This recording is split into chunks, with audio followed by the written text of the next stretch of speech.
औज़ुबिल्लाहिमिनश्शैतानिर्रजीम बिस्मिल्लाहिर्रहमानिर्रहीम। अस्सलाम वालेकुम स्टूडेंट्स, आज हम पढ़ेंगे आपकी फ़िज़िक्स का यूनिट नंबर 5। इसका नाम है pressure and deformation in solid और पेज नंबर है 116। आज के लेक्चर में जो टॉपिक्स हम कवर करेंगे वो है effect of pressure on matter. इसमें सॉलिड और लिक्विड के ऊपर हम इफ़ेक्ट ऑफ प्रेशर देखेंगे। नेक्स्ट आपके पास इलास्टिसिटी क्या होती है, इन इलास्टिक मटीरियल्स क्या होते हैं और इलास्टिक लिमिट क्या होती है, ये सब चीज़ें हम कवर करेंगे। तो जो आपने मार्क्स लगाने हैं, पहले आप मार्क्स लगा लें, उसके बाद फिर मैं एक्सप्लेन करती हूँ। पहले आप यहाँ से लेके यहाँ तक मार्क लगाएंगे और हेडिंग लिखेंगे इफेक्ट ऑफ प्रेशर और मैटर। नेक्स्ट आपके पास सॉलिड मैटर से लेके ये वाला पैराग्राफ है और इसकी हेडिंग है प्रेशर ऑन सॉलिड्स। एंड फिर यहाँ से इन केस से लेके रबर बैंड तक आप मार्क लगाएंगे और इसके ऊपर आप हेडिंग लिखेंगे pressure on liquid and gases. इस तरह से ये हेडिंग्स लिखना ज़रूरी है आपके लिए। नेक्स्ट आ जाता है इलास्टिसिटी। इलास्टिसिटी की डेफिनेशन की हेडिंग देंगे, एबिलिटी से लेके इलास्टिसिटी तक मार्क करें। उसके बाद इसकी एग्जांपल है व्हेन अ स्ट्रेच्ड स्प्रिंग से लेके टेनिस बॉल तक, यहाँ तक मार्क करेंगे, एग्जांपल है। उसके बाद है इन इलास्टिक मटेरियल क्या होता है, इसकी डेफिनेशन यहाँ मटेरियल से लेके यहाँ तक है, क्ले एंड डो तक। उसके बाद है इलास्टिक लिमिट और ये आपका मोस्ट मटेरियल से लेके तो ये रिमूव तक है। तो अब हम स्टार्ट करते हैं अपना topic effect of pressure on matter.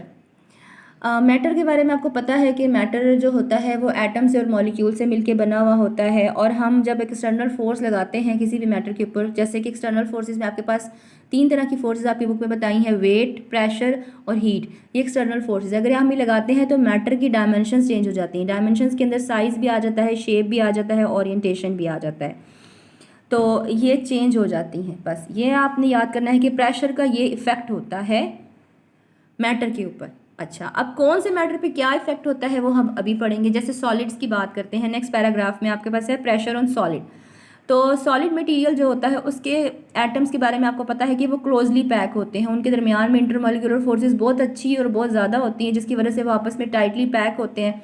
तो अगर आप सॉलिड के ऊपर प्रेशर लगाएंगे तो उनको डीफॉर्म करना इतना आसान नहीं होता, वो अपनी ईजीली अपनी ओरिजिनल पोजीशन को रिटेन कर सकते हैं, अपनी ओरिजिनल पोजीशन को बरकरार रख सकते हैं। तो यह आप बुक में से रीड करिएगा, इसमें यही बातें लिखी हुई हैं। फिर नेक्स्ट है pressure on liquid and gas. Liquid और गैस के जो मॉलिक्यूल्स और एटम्स होते हैं they are loosely packed, there intermolecular forces are weak. तो जब आप उनके ऊपर प्रेशर लगाते हैं तो वो अपनी ओरिजिनल पोजीशन को रिटेन करना उनके लिए आसान नहीं होता, इट्स डिफ़िकल्ट। ठीक है, तो अब बुक से देख लेते हैं।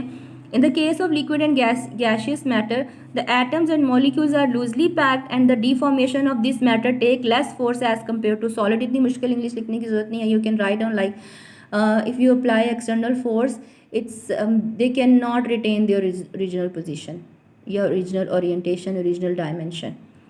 Liquids and gaseous matters do not retain their equilibrium state unless an external force is applied again.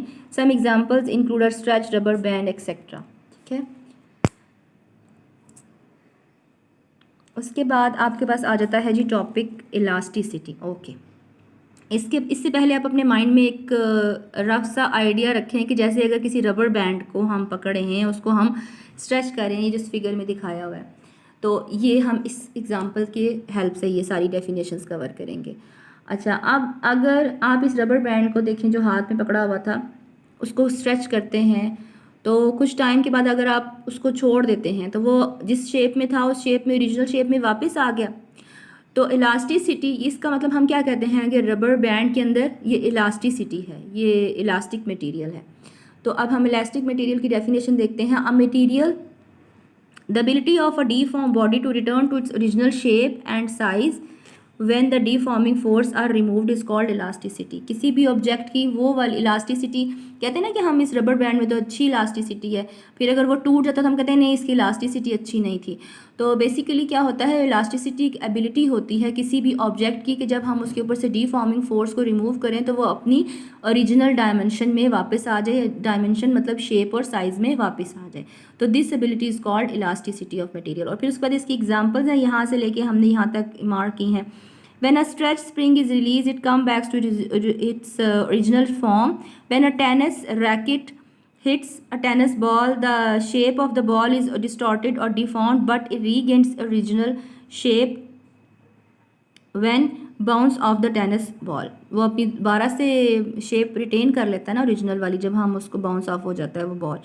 ये बस यहाँ तक आपने करना। इसके अलावा ये एक एरो को अगर आप तीर कमान में डालें तीर को और आप उसको चलाएं, तो आपने देखा होगा कि हम उसको खींचते हैं उसके रबड़ को, तो वो दोबारा से जब तीर निकल के चला जाता है तो वापस से जो है तीर कमान है वो वापस से अपनी पोजीशन में वापस आ जाता है उसका रबड़ जो है। नेक्स्ट है इनइलास्टिक मटेरियल। अच्छा, हमने पढ़ा है कि किसी भी बॉडी की ऐसी एबिलिटी कि उसको डीफॉर्मिंग फोर्स को हटाएं तो वापस अपनी ओरिजिनल पोजीशन में आ जाए, इसको हम इलास्टिसिटी कहते हैं। लेकिन अगर किसी बॉडी में ये एबिलिटी ना हो, materials that do not return to their original shape after being distorted are said to be inelastic. और एग्जांपल्स ऑफ इनइलास्टिक मटेरियल्स की होगी प्लास्टिसाइन, क्ले एंड डो वगैरह। क्ले और डो के बारे में आपको पता है ना, बस कुछ डी शेप करते हैं तो वो वापस अपनी ओरिजिनल पोजीशन में नहीं आता। इलास्टिक लिमिट क्या होती है? अब जैसे इसी एग्जांपल को आप रिकॉल करें, जो आपके हाथ में अगर एक रबर बैंड है, जैसे हमने ये इस डायग्राम में देखा है, अगर इसको एक आप स्ट्रेच करते जाएं एक ख़ास लिमिट तक तो ये स्ट्रेच होगा, उसके बाद ये टूट जाएगा। जब वो टूट गया इसका मतलब कि उस बॉडी ने अपनी इलास्टिक लिमिट को टच कर लिया। तो इसका मतलब है कि हम चीज़ों को एक लिमिट तक स्ट्रेच कर सकते हैं, beyond that limit we can not stretch the bodies और objects. So elastic limit is a limit. Most materials are elastic up to a certain limit known as a elastic limit. तो elastic limit एक ऐसी certain limit होती है जहाँ तक हम bodies को stretch कर सकते हैं, इसको हम बोलते हैं elastic limit. और beyond this limit a material will not return to its original dimensions when the deforming force is removed. बस यहाँ तक करना। डायमेंशन के नीचे आप शेप और साइज़ लिख लें। डायमेंशन में ये दो चीज़ें आती हैं, शेप साइज़ डायमेंशन की पार्ट्स हैं। और इसके साथ ही हमारा टॉपिक ख़त्म होता है। Kindly don't forget to subscribe the channel, like the video and share it. Thank you. अल्लाह हाफिज़।